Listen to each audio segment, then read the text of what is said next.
میرے دوستو، ہم میں سے ہر ایک شخص یہ چاہتا ہے کہ ہماری دعائیں قبول ہوں۔ جب ہم اللہ کے حضور اپنے ہاتھوں کو اٹھائیں، اللہ پاک ہماری ضروریات کو پورا کر دے، اللہ پاک ہماری دعاؤں کو قبول کر لے، اللہ ہماری دعاؤں کو رد نہ فرمائے۔ تو آپ علیہ السلام سے پوچھا، اللہ کے رسول ایسا کوئی عمل بتا دیجئے کہ میں مستجاب الدعوات بن جاؤں، کہ جو دعا مانگوں اللہ اسے قبول کر لے۔ میرے دوستو، وہی اللہ ہے، وہی اللہ ہے، اللہ نہیں بدلا، اللہ نہیں بدلا۔ صحابہ کرام رضوان اللہ تعالی علیہم اجمعین کا جو رب اور جو اللہ تھا، وہی میرا اور آپ کا رب اور اللہ ہے، اللہ نہیں بدلا۔ بدل گئے تو ہم بدل گئے۔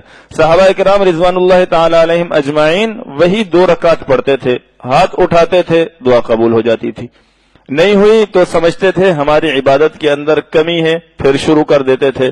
آتے تھے مسجد میں 2 رکعت پڑھتے تھے، بارش کی ضرورت ہے تو اللہ سے مانگ رہے ہیں، کھانے کی ضرورت ہے تو اللہ سے مانگ رہے ہیں، اللہ پاک ان کی دعاؤں کو قبول کرتے تھے، ان کی یہ ضروریات پوری ہو جایا کرتی تھی۔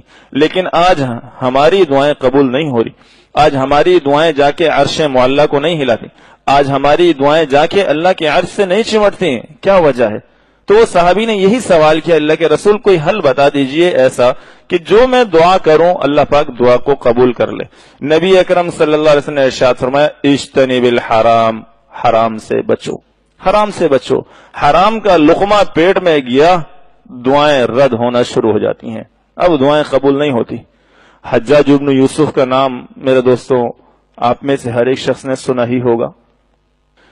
اس کا ظلم انتہا کو تھا، اور اس قدر ظالم بادشاہ کہ اس نے نبی اکرم صلی اللہ علیہ وسلم کے تربیت یافتہ صحابہ کو بھی نہیں چھوڑا، کئی صحابہ کو اس نے شہید کروایا۔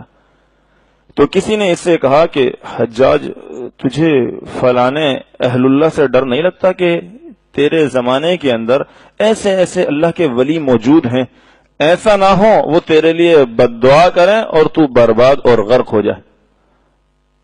تھا تو تیز، کہاں یہ بات تو ہو سکتی ہے۔ تو اس نے کہا کہ ان سب کی دعوت کرو، اور جب ان سب کی دعوت کی، اس دعوت کے اندر اس نے حرام کا لقمہ ان کو کھلایا، کہا اب مجھے کوئی پرواہ نہیں، اب مجھے کوئی پرواہ نہیں۔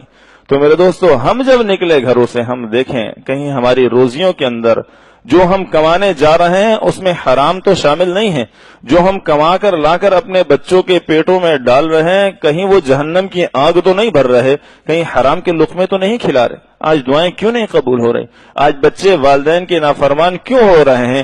آج باپ کی بات سننے کو بچہ تیار ہی نہیں ہے۔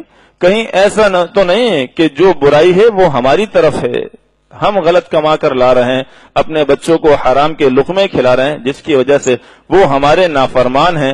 اللہ سے ہم دعا کرتے ہیں، اللہ پاک ہماری دعاؤں کو قبول نہیں کرتے۔ تو پوچھا، اللہ کے رسول یہ بتائیے کہ میں مستجاب الدعوات کیسے بن جاؤں؟ نبی اکرم صلی اللہ علیہ وسلم نے ارشاد فرمایا، حرام سے بچو۔